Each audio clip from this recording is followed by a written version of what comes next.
بسم الله الرحمن الرحيم الحمد لله رب العالمين والصلاة والسلام على رسوله الكريم وعلى آله وصحبه أجمعين.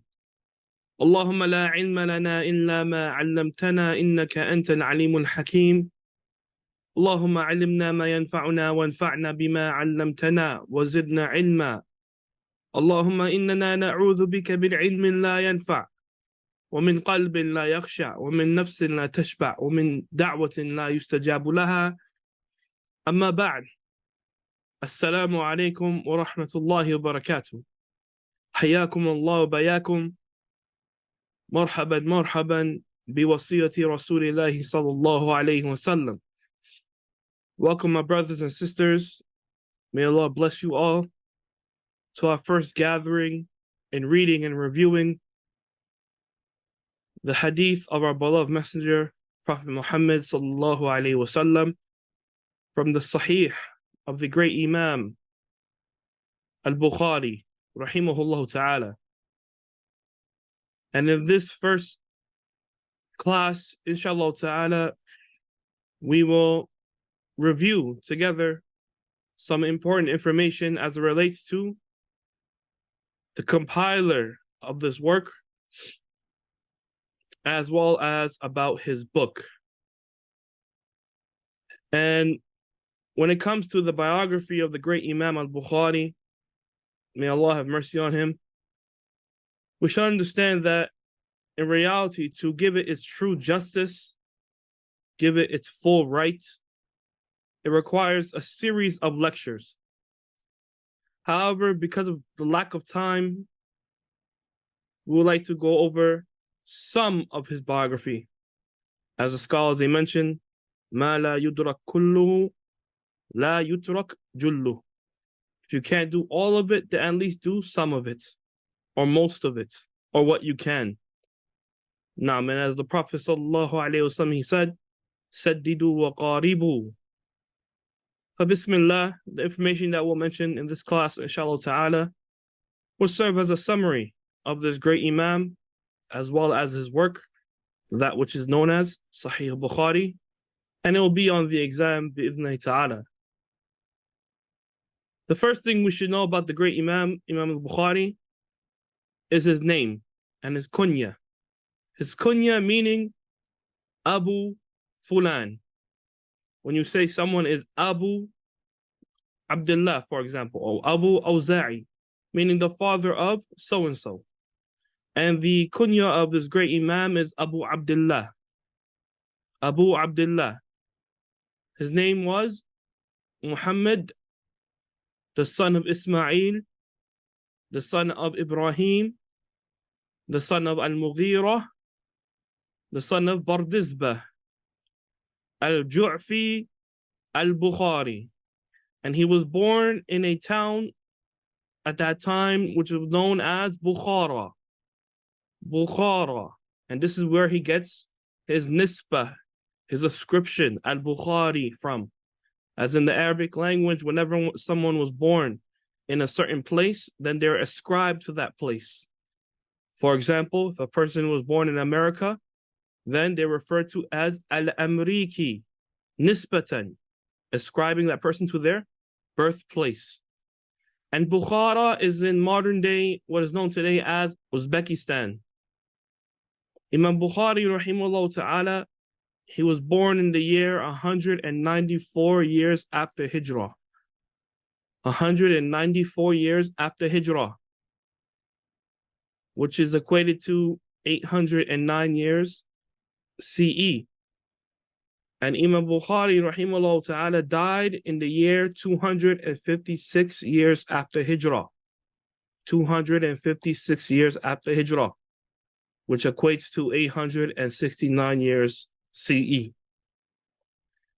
And Ikhwani wa Akhwat, barakallahu fikum, because we have many students from different countries and different levels, it's important that we try to cater to everyone. For that reason, if there's something that I said that is unclear, or if I speak a little too fast, please do not be shy to ask me to repeat it again. And bi'idhnillahi ta'ala, our students, or rather our brothers and sisters, may Allah bless them all, will assist you in the chat. طيب, khayran. And as it relates to Imam Bukhari, subhanallah bihamdi, when you take a look at his biography, wallahi, there's so many benefits that can be derived from it. However, some of the things that could be mentioned in brief is that he was an orphan. His father died early on when he was a kid. Yet, that did not stop him from seeking knowledge and becoming Imam of Islam. Imam Bukhari was even blind at a certain point, subhanAllah, in his childhood. But then Allah subhanahu wa ta'ala restored his vision. Imam Bukhari, his love for knowledge came early on when he was a youth. As is mentioned, Imam Bukhari, rahimahullah ta'ala, he mentions about himself that he was inspired to memorize hadith when he was only 10 years old, or less than that. Subhanallah bihamdi.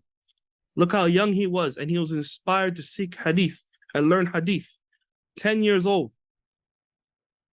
Then after he turned 10, he will go out and travel with the scribes at that time in order to hear the hadith of the Messenger sallallahu alaihi wasallam at an early age.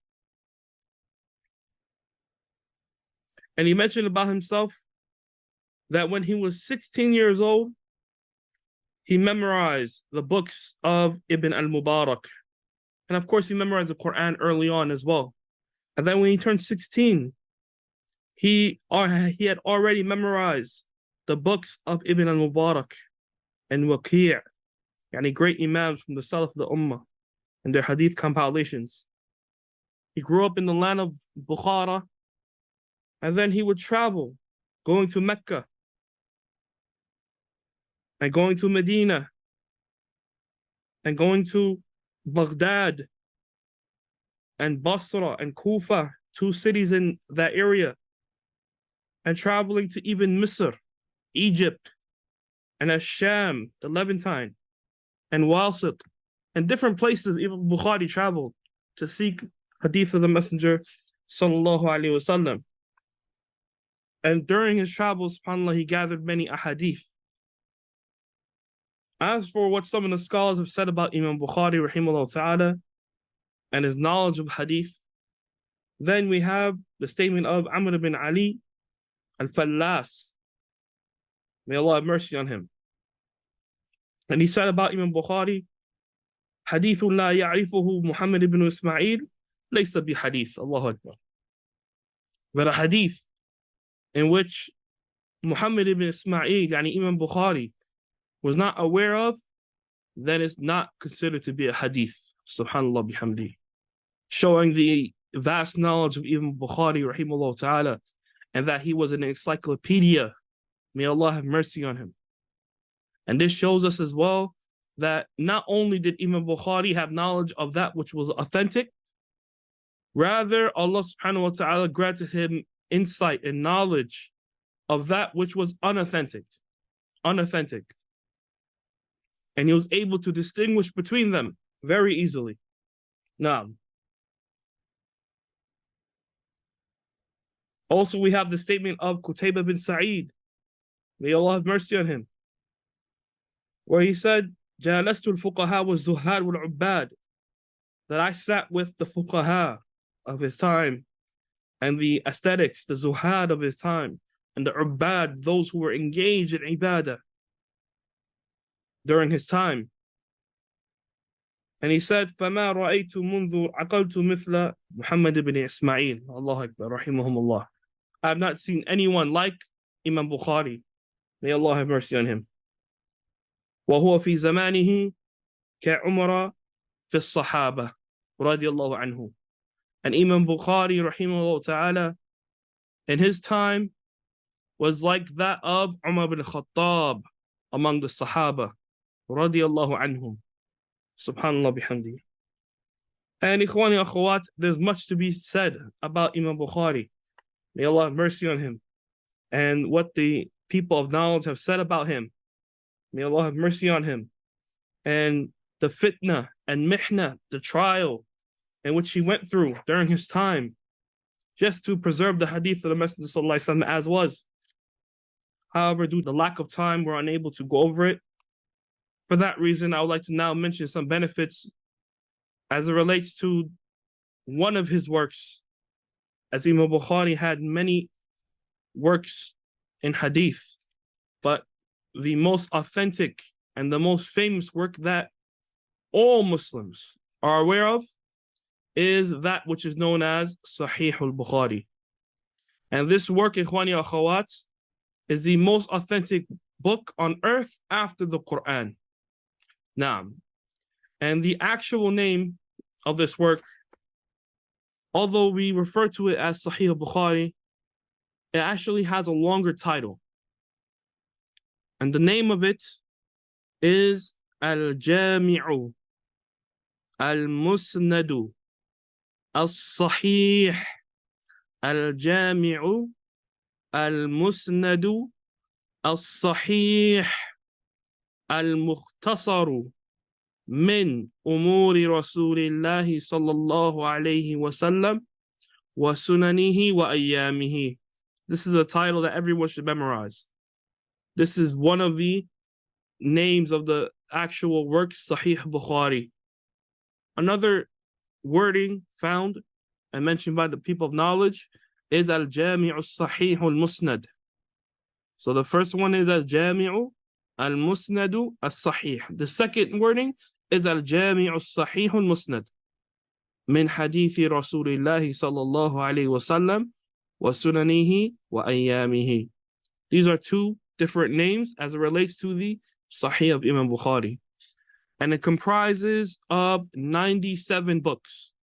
There are 97 major topics found in the Sahih.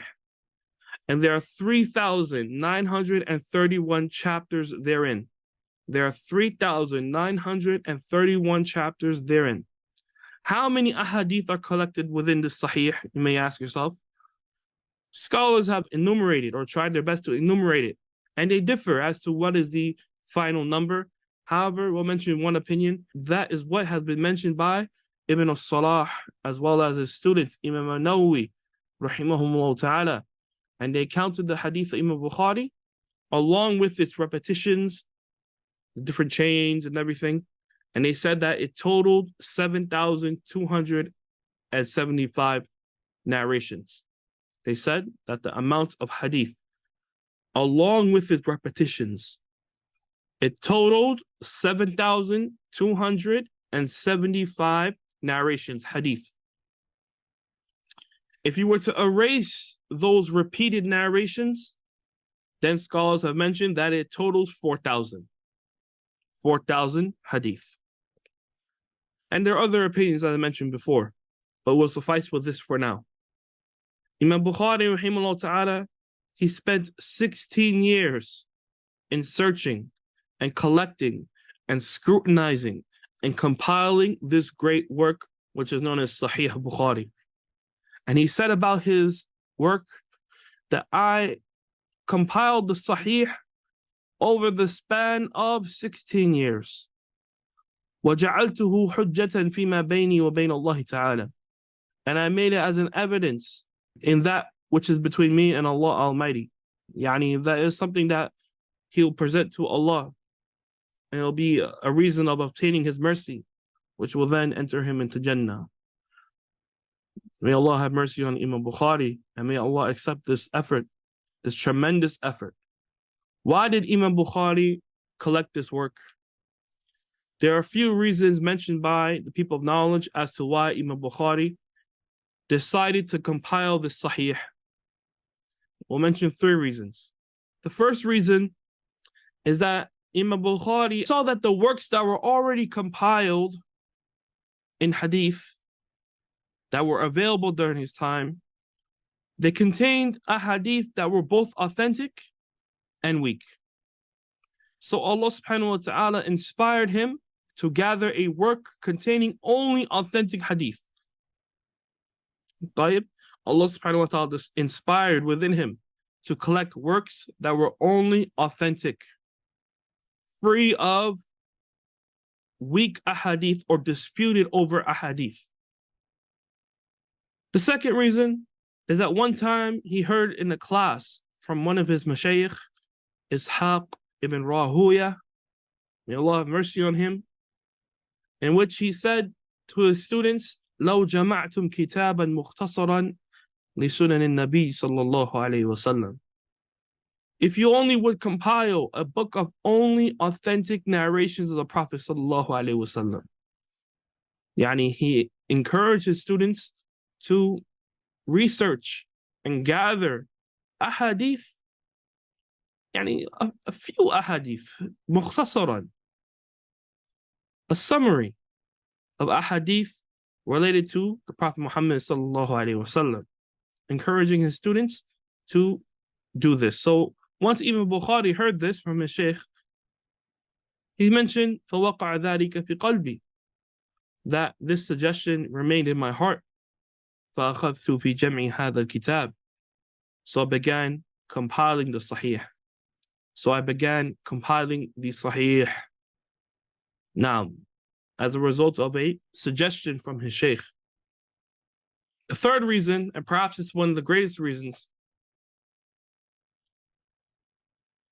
is that Imam Bukhari rahimahullah ta'ala, he saw Prophet Muhammad sallallahu alaihi wasallam in his dream, and he saw that he was fanning the Prophet Muhammad sallallahu alaihi wasallam and defending him from harm, from being touched by flies or anything else similar.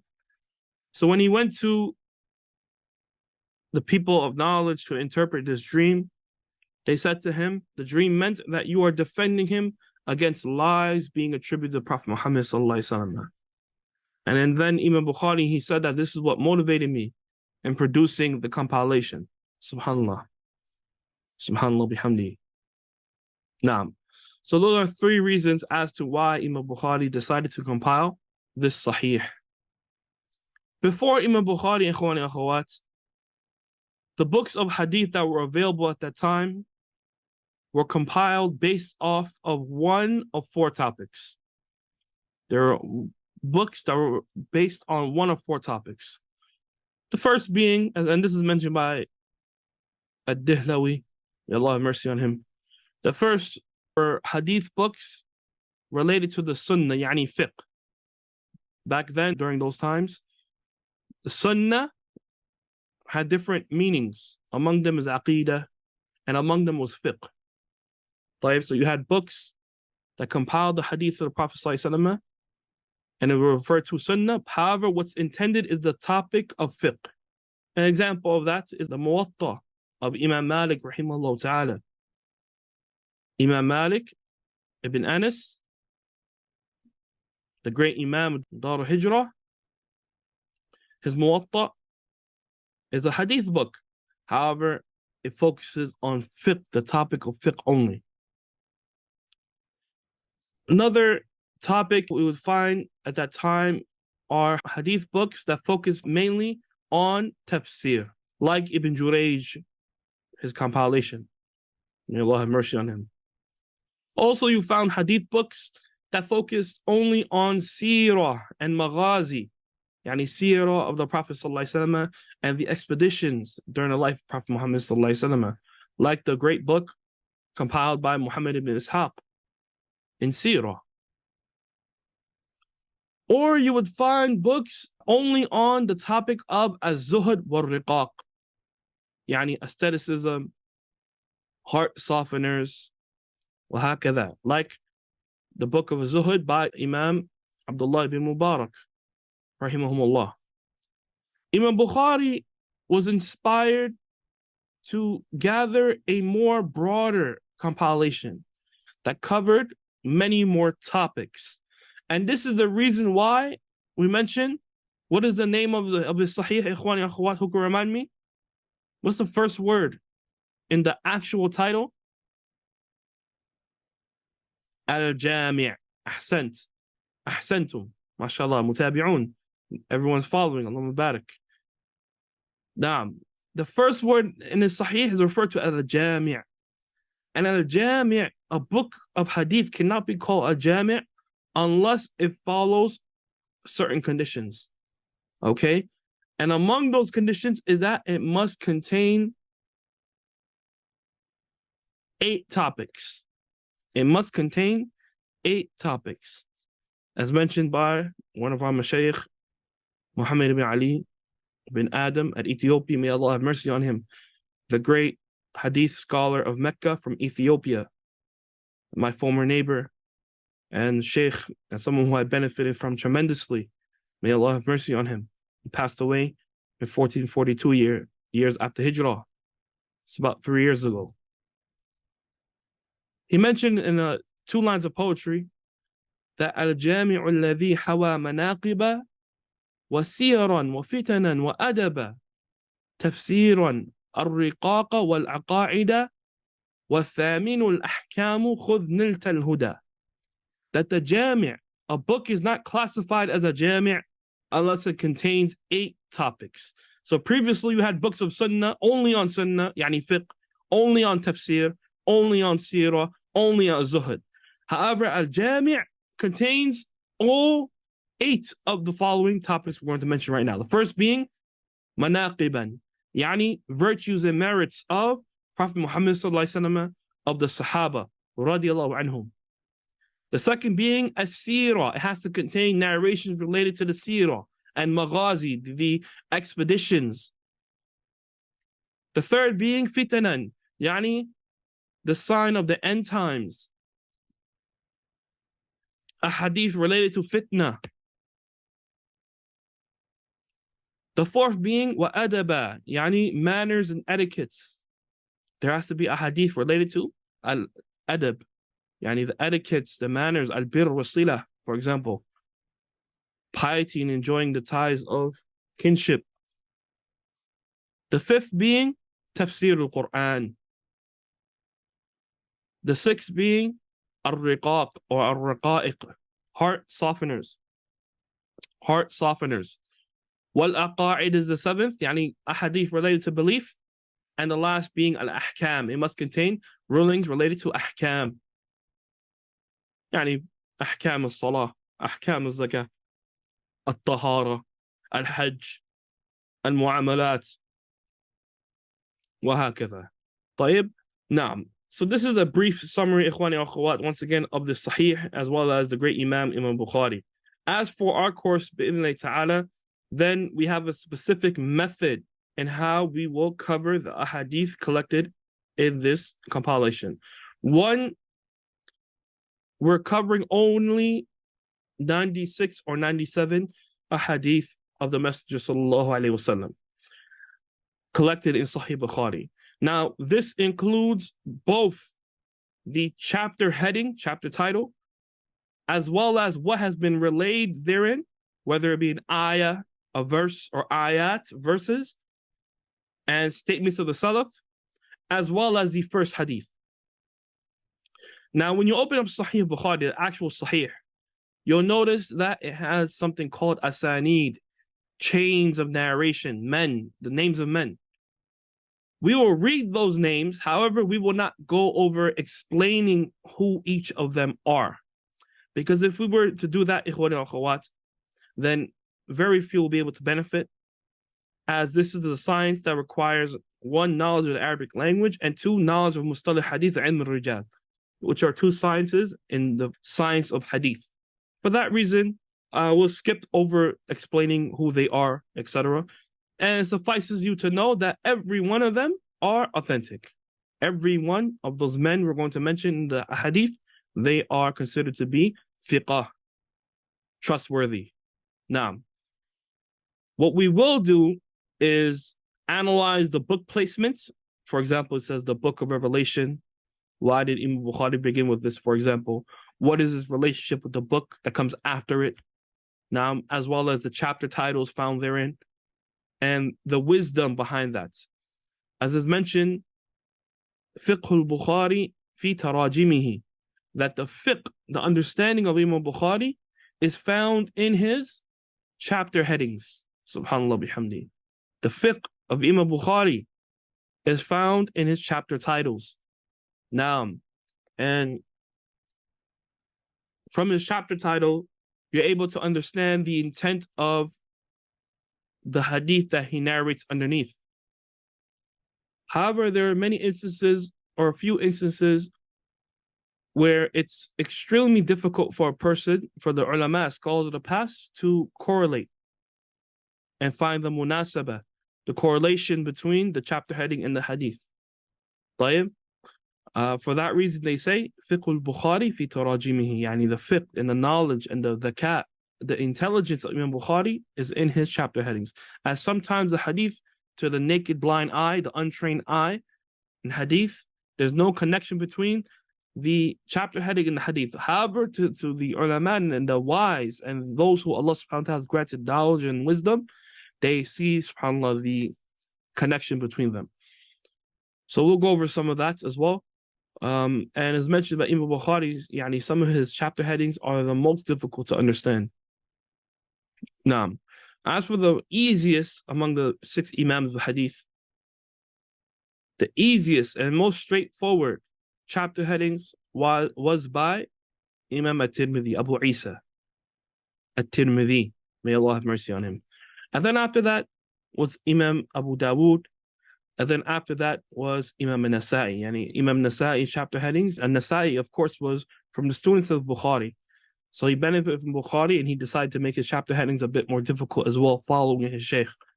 طيب. As for Imam Muslim, rahimahullah ta'ala, then he does not have any chapter headings. Well, at least he did not write any chapter headings himself. It's others who came after him.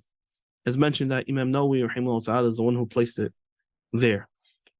Wallahu ta'ala alam. طيب.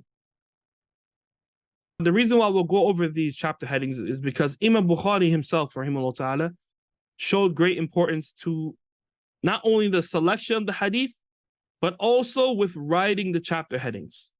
And as mentioned, it's reported that Imam Bukhari would finalize his chapter headings while he was between the grave and pulpit, the minbar of Prophet Muhammad sallallahu alaihi wasallam. When he was in the, what is that referred to as?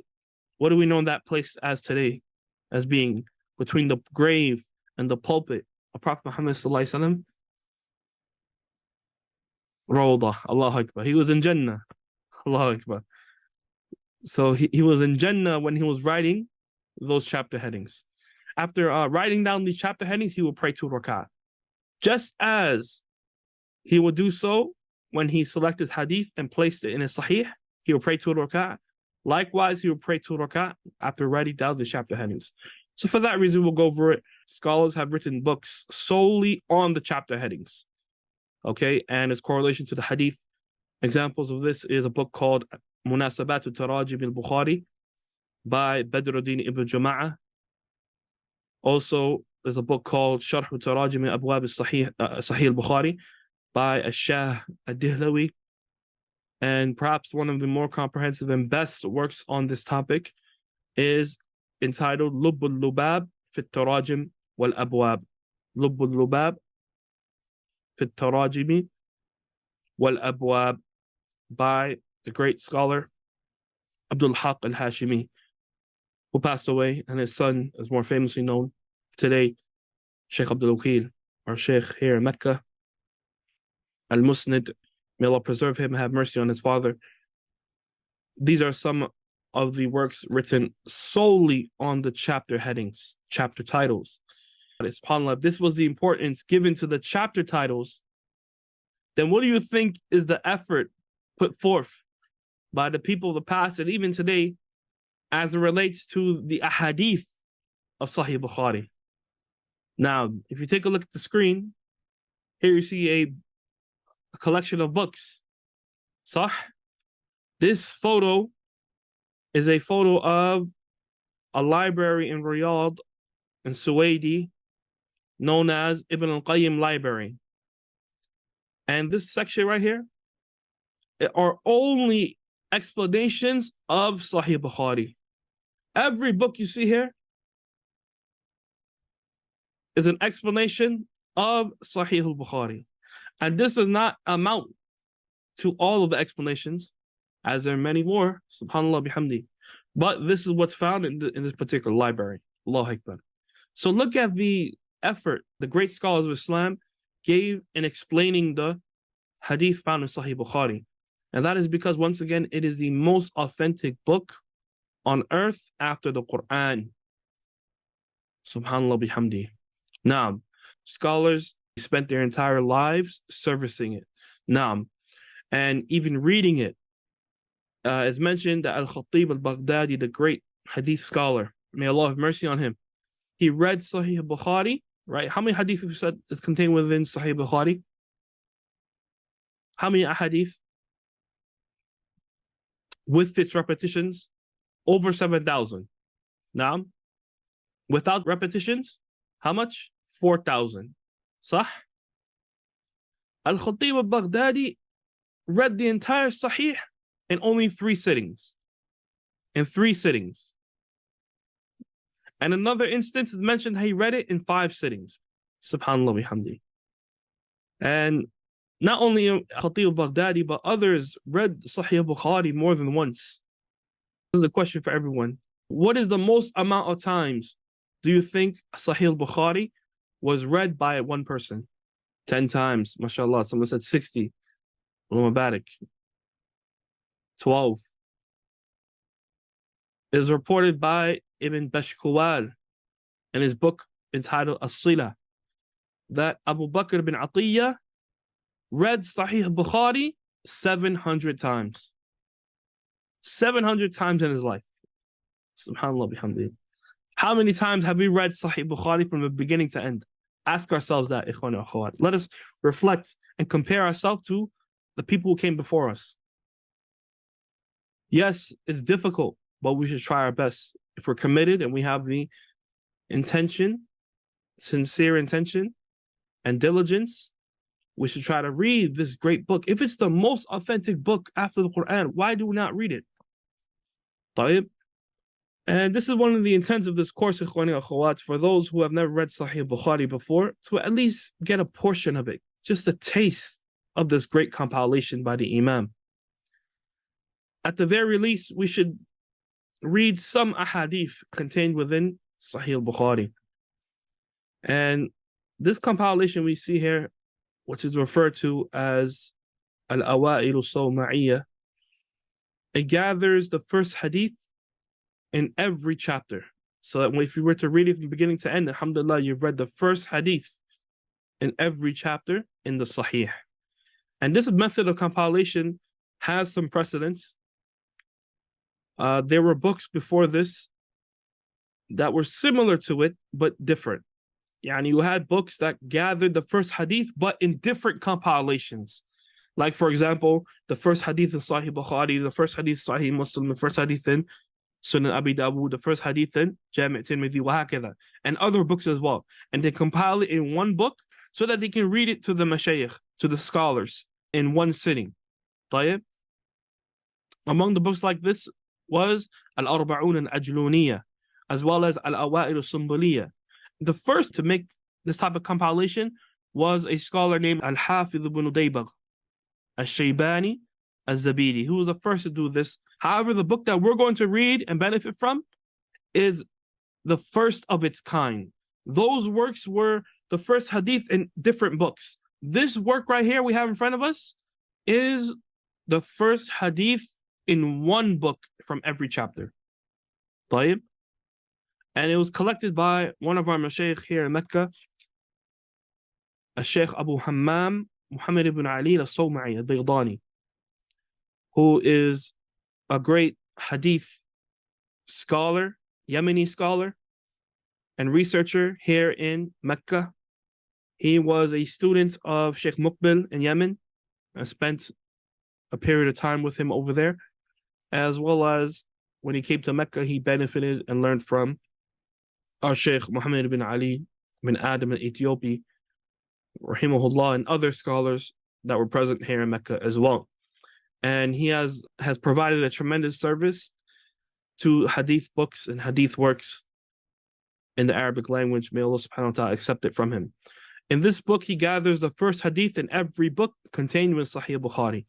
And the reason for this is because there was a scholar who came from Pakistan, came from Umrah, So the Sheikh wanted to read the entire Sahih to the Pakistani Sheikh, but obviously because of lack of time, he was unable to. So he suggested to him to only read the first hadith in every chapter. And the Sheikh, mashallah, he agreed to that. And this is what came, this is what we have in front of us today, wallahi alhamd. And the Sheikh also did the same for Sahih Muslim. May Allah subhanahu wa ta'ala accept his effort and allow us all to benefit from it. I mean, so this book, mashallah, is very, alhamdulillah, unique and the first of its kind. And inshallah ta'ala, it'll be a stepping stone for us after, inshallah, after we read this.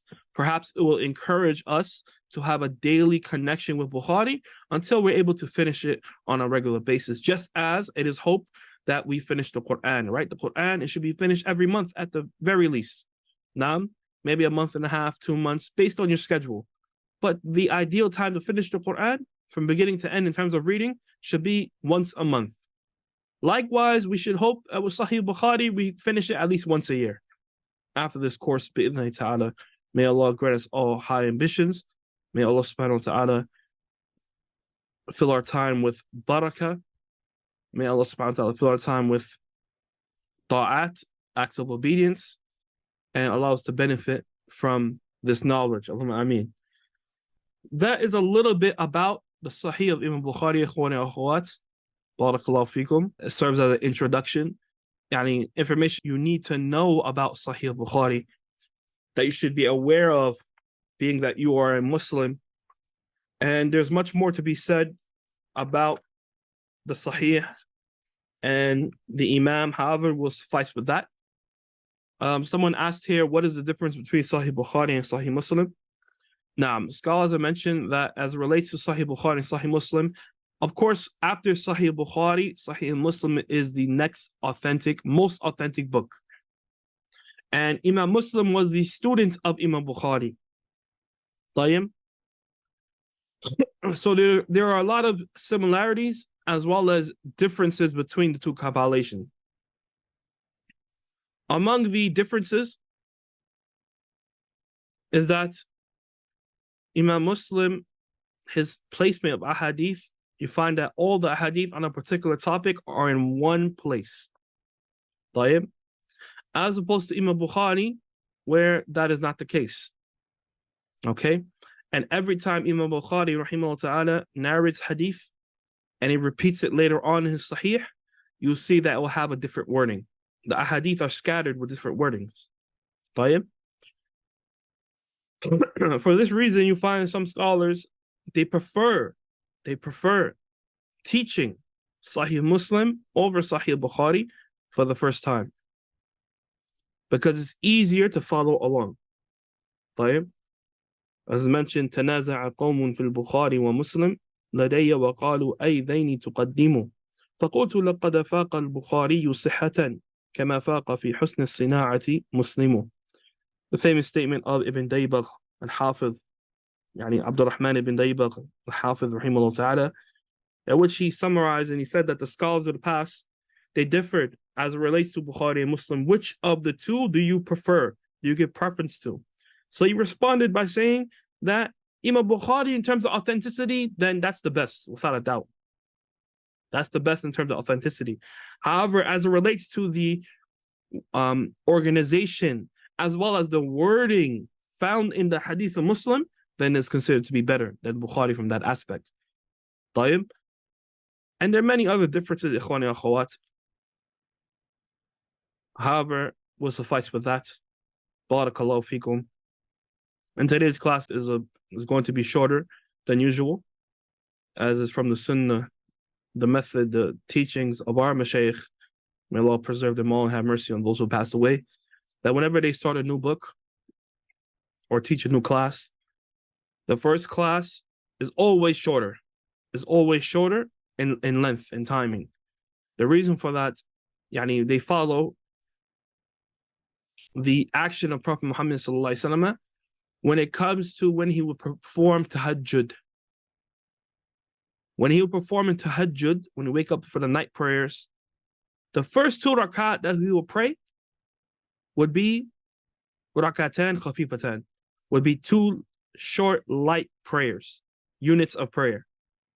And the wisdom behind that, as mentioned by Ibn al-Qayyim rahimahullah and Zad al-Ma'ad and others, may Allah have mercy on them, is that would bring or give the Prophet ﷺ nashalt, energy, and make him energetic for the other raka'at.